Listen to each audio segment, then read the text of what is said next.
me suis beaucoup intéressé à la question de l'interdit du porc chez les juifs, mais aussi, comme je l'ai dit récemment, à l'absence du porc dans le zodiaque, dans le symbolisme zodiacal, tel qu'il est parvenu depuis des siècles, dans les documents astronomiques. On a beaucoup de zodiaques qui nous sont connus, n'est-ce pas,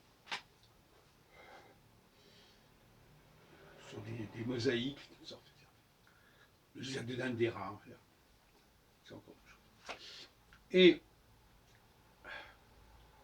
il y a aussi le fait qu'en revanche, dans les travaux d'Hercule, la saga, les racléides, comme dirait Charles-François Dupuis, dans un livre qui vient d'être réédité il y a pas longtemps, abrégé de l'origine des cultes, avec une édition de Céline Paouvros, chez Garnier.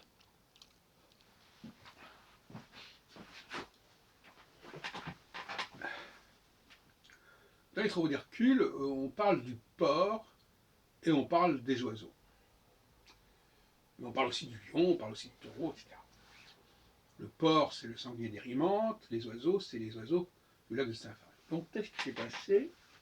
Et puis alors, quand on regarde dans les traits Richard de Duberry, on voit aussi le porc qui est dépecé au mois de novembre.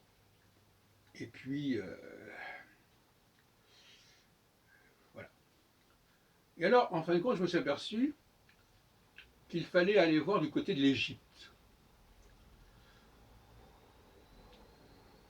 Parce que, et finalement, il semblerait que le zodiaque tel que nous connaissons soit passé par l'Égypte. Car Horus, alors donc finalement, d'abord, Osiris a deux fils, un peu comme dans la Bible, Isaac a deux fils, Jacob et Ésaü. Horus a deux fils, pardon, Osiris a deux fils, Horus et Seth. Horus c'est le bon, le gentil, Seth c'est le méchant. Or, Horus, il a une tête, il est représenté par un faucon. Le faucon c'est un oiseau à ma connaissance. C'est un peu comme l'aigle. Et Seth est souvent lié au cochon, au Véra, on dit, V-E-D-R-A-T, mais aussi à l'hippopotame ou au crocodile, qui sont des phénomènes égyptiens. Donc l'élément eau. En revanche, quand on regarde le tétramorphe, il y a encore d'autres anomalies. Les 4 animaux qu'on trouve dans Ézéchiel, qu'on trouve dans le Sphinx. Le lion, l'aigle, le bœuf et l'homme. Qu'est-ce que vient faire l'homme là-dedans? C'est absurde. L'homme, lui, il est au centre. Comme dans les cathédrales, Jésus est au centre du tétramorphe. Le tétramorphe, c'est la façon de désigner ces 4 personnages, qu'on trouve d'ailleurs dans l'Apocalypse.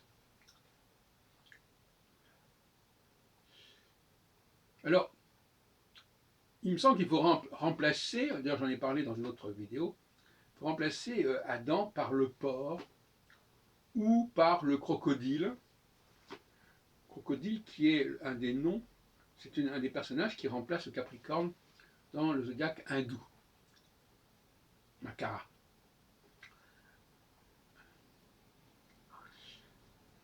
Et donc, l'absence de l'aigle ou du faucon et du porc dans le zodiaque est à mon avis liée à la problématique égyptienne.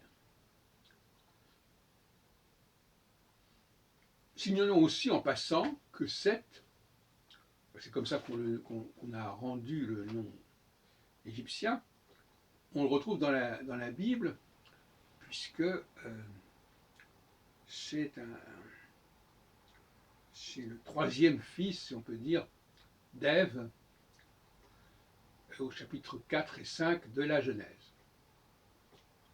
Bon, j'en ai parlé, on ne va pas revenir là-dessus. C'est peut-être une coïncidence, mais tout de même. Donc,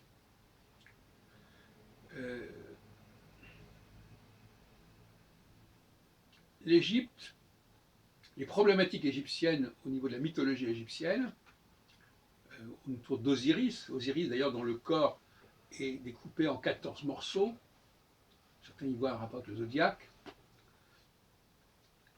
L'Égypte est une clé du zodiaque. Voilà ce que je voulais dire. Et c'est un zodiaque égyptien qui n'est pas le zodiaque herculéen,